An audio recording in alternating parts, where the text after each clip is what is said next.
तेलंगाना के मंत्री केटीआर ने एक बार फिर दिखाया अपने बेटे का जलवा। उनके बेटे हिमांशु ने अपने बचपन से लेकर अब तक की तस्वीरें सोशल मीडिया पर शेयर की है। यह बात सामने आई है, हर पिता बच्चे के जन्म से लेकर उसके बड़े होने तक इसी तरह तस्वीरें लेता है। मंत्री केटीआर ने कहा, उन्हें यकीन नहीं हो रहा है जो बच्चा कल तक उत्पाती बच्चा था वह वयस्क होकर कॉलेज जा रहा है। जैसे जैसे वह बड़ा हो रहा है वैसे वैसे हिमांशु मेरा हिस्सा बनता जा रहा है। इसके अलावा केटीआर ने कहा वह अपने परिवार के साथ अमेरिका दौरे पर जा रहा है और यह परिवार के मुखिया द्वारा निभाए जाने वाले कर्तव्यों में से एक है। डिप्टी स्पीकर तिग्गुला पद्मराव गौड़ ने सिकंदराबाद के अड्डागुट्टा में 30 बिस्तरों वाले अस्पताल के प्रस्तावित स्थल का निरीक्षण किया। उन्होंने कहा 13.5 करोड़ रुपए की लागत से अस्पताल का निर्माण शीघ्र कराया जाएगा। पद्मराव ने कहा, अड्डागुट्टा में अस्पताल बनने से कई गरीब लोगों को फायदा होगा। इस अवसर पर पद्मराव गौड़ ने धनराशि स्वीकृत की। लगभग 4 दशकों की विशेष पहल से अड्डागुट्टा के लोगों ने लंबे समय से चले आ रहे सपने को साकार करने के लिए अड्डागुट्टा के लोगों ने पद्मराव गौड़ के प्रति आभार व्यक्त किया। सिकंदराबाद क्लासिक गार्डन में बीजेपी शासित राज्यों के 119 विधायकों के साथ वर्कशॉप मीटिंग हुई। बैठक में बीजेपी चुनाव प्रभारी प्रकाश जावड़ेकर, अरविंद मेनन, बीजेपी प्रदेश अध्यक्ष किशन रेड्डी और बीजेपी के उपाध्यक्ष DK अरुणा शामिल हुए। उत्तर प्रदेश, महाराष्ट्र, कर्नाटक और उड़ीसा राज्यों के भाजपा विधायक एक सप्ताह के लिए पूरे तेलंगाना का दौरा करेंगे और कार्यशाला बैठक करेंगे। भाजपा के राष्ट्रीय अध्यक्ष उपाध्यक्ष DK अरुणा ने स्पष्ट किया है, 119 विधायक 119 निर्वाचन क्षेत्रों में वर्तमान राजनीति स्थिति पर नेतृत्व को रिपोर्ट करेंगे। पूरे तेलंगाना में बिना पुलिस के DK अरुणा ने KTR और KCR को जनता के बीच जाने की चुनौती दी। बीजेपी सत्ता का लक्ष्य लेकर कदम उठाएगी। तेलंगाना की जनता को एक बार फिर उनकी बातों पर विश्वास करके धोखा नहीं खाना चाहिए। KCR चुनाव के दौरान नेताओं के दल बदलना स्वाभाविक है। उन्होंने इस बात पर गुस्सा जताया। कांग्रेस और BRS बीजेपी का सामना न कर पाने के कारण सांप्रदायिक तनाव भड़का रहे हैं। विधायक सीतक्का ने जीवन अस्पताल में पीड़िता लक्ष्मी से मुलाकात की। उन्होंने कहा, आज़ादी के दिन महिला पर पुलिस द्वारा 3rd डिग्री का इस्तेमाल करना अपमानजनक है। विधायक सीतक्का ने जीवन अस्पताल में पीड़िता लक्ष्मी से मुलाकात की। उन्होंने कहा, आज़ादी के दिन महिला पर पुलिस द्वारा 3rd डिग्री का इस्तेमाल करना अपमानजनक है। IT मंत्री KTR ने आश्वासन दिया कि इंदिरा पार्क को शानदार बनाने की जिम्मेदारी उनकी है। मंत्री ने दक्षिण भारत के सबसे लंबे स्टील ब्रिज का उद्घाटन किया है। उन्होंने कहा कि तेलंगाना बनने के बाद हैदराबाद में शुरू हुआ यह 36वां फ्लाईओवर है। मंत्री KTR ने कहा कि CM KCR ने इस स्टील ब्रिज का नाम राज्य के विकास में अहम भूमिका निभाने वाले नायनी नरसिम्हा रेड्डी के नाम पर रखने का आदेश दिया है। उन्होंने कहा है कि लोअर टैंक बंड और अपर टैंक बंड को एक साथ बदल दिया जाएगा। वहीं मंत्री KTR ने विपक्ष पर निशाना साधते हुए कहा कि राज्य में कुछ लोग धर्म के नाम पर उत्पात मचाने की कोशिश कर रहे हैं। उन्होंने विश्वास जताया कि चाहे कितनी भी साजिशें कर ले, CM KCR हैट्रिक लगाएंगे। इस हद तक फिल्म विपक्षी दलों में दिखाई जाएगी। 2.63 किलोमीटर लंबे VST इंदिरा पार्क पुल का निर्माण GHMC द्वारा रणनीतिक सड़क विकास कार्यक्रम के तहत 450 करोड़ रुपए की लागत से किया गया। राज्य में पहली बार मेट्रो ब्रिज के ऊपर स्टील ब्रिज का निर्माण किया गया। यह स्टील ब्रिज इंदिरा पार्क से VST स्टील फ्लाईओवर तक परिवहन सुरक्षा में सुधार करेगा। उस्मानिया विश्वविद्यालय और हिंदी महाविद्यालय तक पहुंचने के लिए यात्रा का समय कम हो जाएगा। Indira park Ashoknagar RTC cross road से बागलिंगमपल्ली VST जंक्शन तक बिना किसी ट्रैफिक समस्या से आसानी से जा सकते हैं। TPCC अध्यक्ष रेवंत रेड्डी की उपस्थिति में अन्य नेताओं के शामिल होने का सिलसिला जारी है। नागर कर्नूल निर्वाचन क्षेत्र के बिजिनेपल्ली मंडल के कई नेता और कार्यकर्ता BRS से कांग्रेस में शामिल हुए। सरपंच वेंकटस्वामी अमृत रेड्डी तिरुपतैया, MPTC अंजी, पूर्व सरपंच आलिया नायक, रामचंद्र, पूर्व MPP रामुलू, वार्ड सदस्य और कार्यकर्ता BRS से कांग्रेस में शामिल हो गए हैं। अंगवस्त्र पहनाकर जुबली हिल्स में रेवंत रेड्डी के आवास पर पार्टी में आमंत्रित किया।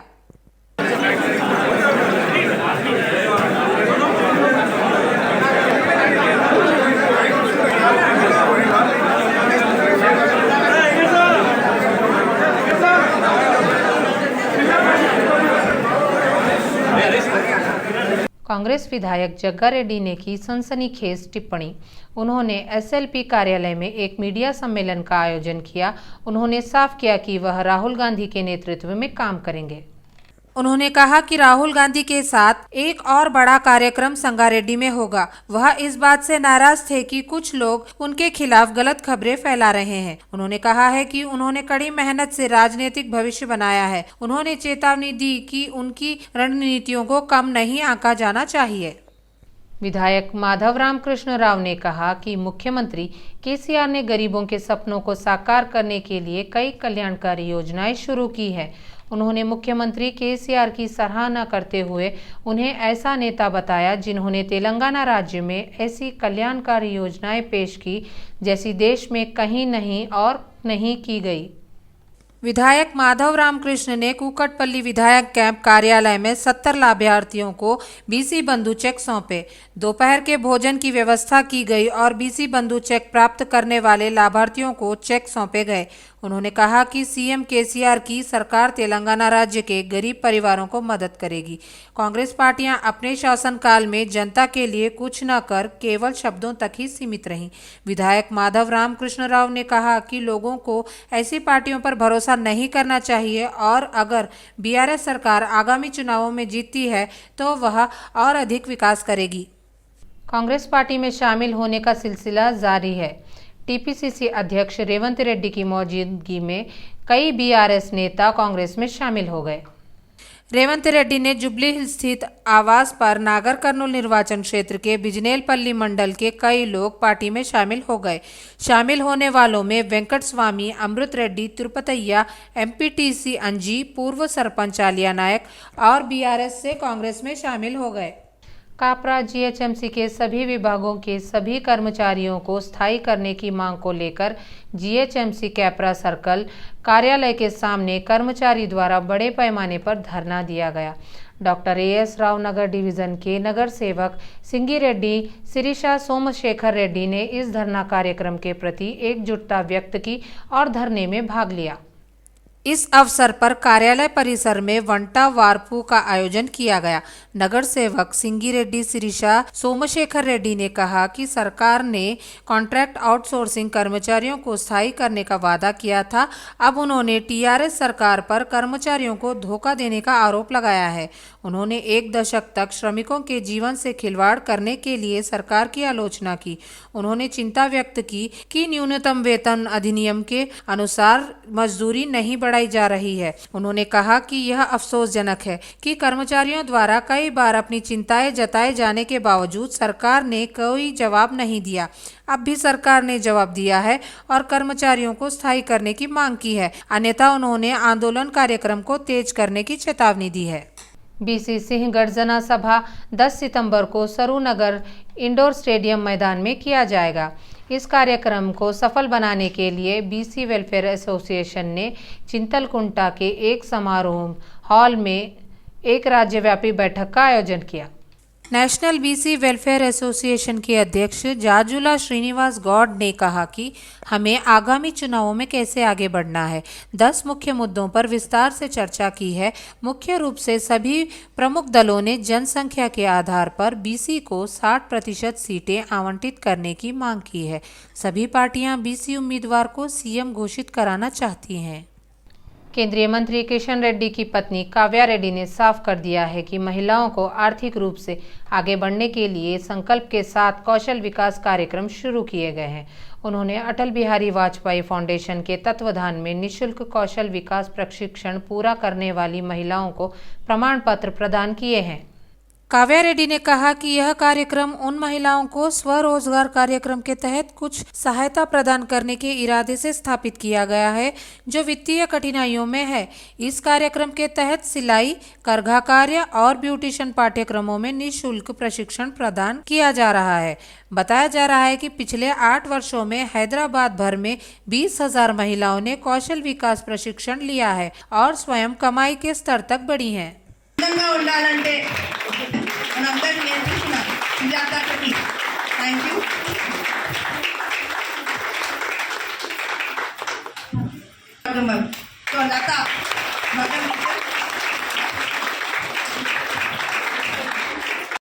15వ స్కిల్ డెవలప్మెంట్ సెంటర్లో रामंतपुर राजकीय होम्योपैथी कॉलेज में हाउस सर्जनों ने 25वें दिन धरना दिया।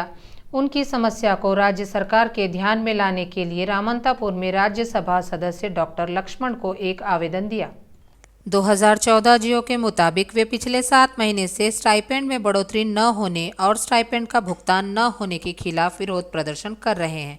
उन्होंने कहा कि तेलंगाना सरकार ने 2014 में सरकारी होम्यो मेडिकल कॉलेज और हाउस सर्जनों के लिए हर 2 साल में वजीफा 15% बढ़ाने का वादा किया था। उनकी शिकायत है कि पिछले 7 महीने से स्टाइपेंड बढ़ाए बिना वास्तविक स्टाइपेंड नहीं दिया जा रहा है। उन्होंने कहा कि पड़ोसी राज्य आंध्र प्रदेश जहां 40,000 दे रहा है, वहीं तेलंगाना सरकार इसमें बढ़ोतरी नहीं कर रही है। कोर्ट का आदेश होने पर भी सरकार ध्यान नहीं दे रही है। उन्होंने चेतावनी दी कि जब तक उनका वजीफा किसी भी हाल में नहीं बढ़ाया जाएगा तब तक वे धरना जारी रखेंगे।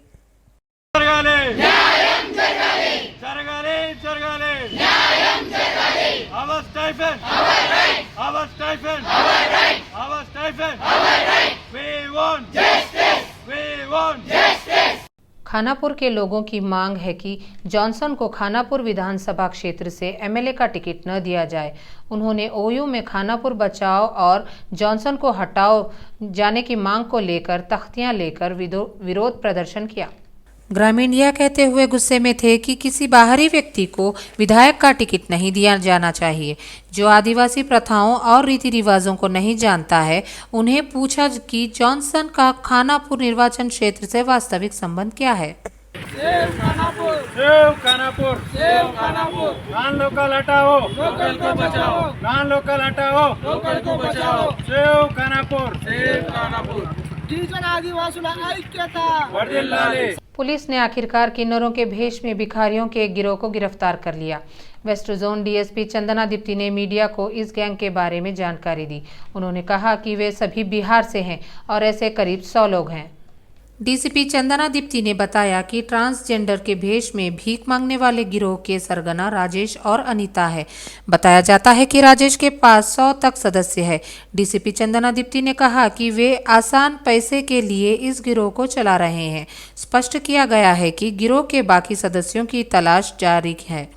टास्क फोर्स पुलिस ने बताया कि उन्होंने नकली किन्नरों को पकड़ लिया है, जो दिन भर में लोगों को धमका कर परेशान करते हैं और पैसे वसूलते हैं। वे सिकंदराबाद, पैराडाइज और जुबली हिल स्टेशन क्षेत्र के हंगामा करते हुए पाए गए हैं। अब तक 19 लोगों को गिरफ्तार किया जा चुका है। पुलिस ने एक ऐसे गिरोह को गिरफ्तार किया है जो निर्दोष लोगों को निशाना बना रहा था और उन्हें डबल बेडरूम घर देने के नाम पर पैसे वसूल रहा था। पुलिस ने सलाह दी कि ये जो लोग इसके हकदार हैं, उन्हें घर मुहैया कराया जाएगा। ऐसे लोगों पर भरोसा करके किसी को धोखा नहीं खाना चाहिए। अंबरपेट पुलिस स्टेशन से डबल बेडरूम मकान दिलाने की आड़ में पैसे वसूलने वाले एक गिरोह को पुलिस ने पकड़ा है। उन्होंने 30 लोगों से पैसे वसूले, उनमें से प्रत्येक से 25,000 वसूले गए। पुलिस ने एमसीएच मैदान में कुछ अन्य लोगों से पैसे लेते समय अंबरपेट में गिरफ्तार किया। बीआरएस नगर सेवक विजय कुमार गौड़ ने उन्हें रंगे हाथों पकड़ा और पुलिस को सौंप दिया। अमेरिकन फ्लैग फुटबॉल 2023 राष्ट्रीय प्रतियोगिता जिमखाना मैदान में धूमधाम से शुरू हुई। भारतीय टीम ने ब्रांड एम्बेसडर कैतिक विठल मौजूद थे। तेलंगाना की टीम इस बार खिताब की प्रबल दावेदारों में है। अरुण ने बताया कि इस प्रतियोगिता में कुल 12 पुरुष टीमें और 8 महिला टीमें भाग ले रही हैं। उन्होंने कहा है कि मौजूदा प्रतियोगिताओं के आधार पर उनका चयन राष्ट्रीय टीम के लिए किया जाएगा और जल्द ही अक्टूबर माह में मलेशिया में होने वाली एशियन एसोसिएशनिक चैंपियनशिप में भारत के लिए खेलेंगे। उन्होंने कहा कि यह खेल अमेरिका में काफ़ी लोकप्रिय है और अब अमेरिकी ध्वज फुटबॉल को भी भारत में भी अच्छी लोकप्रियता मिल रही है।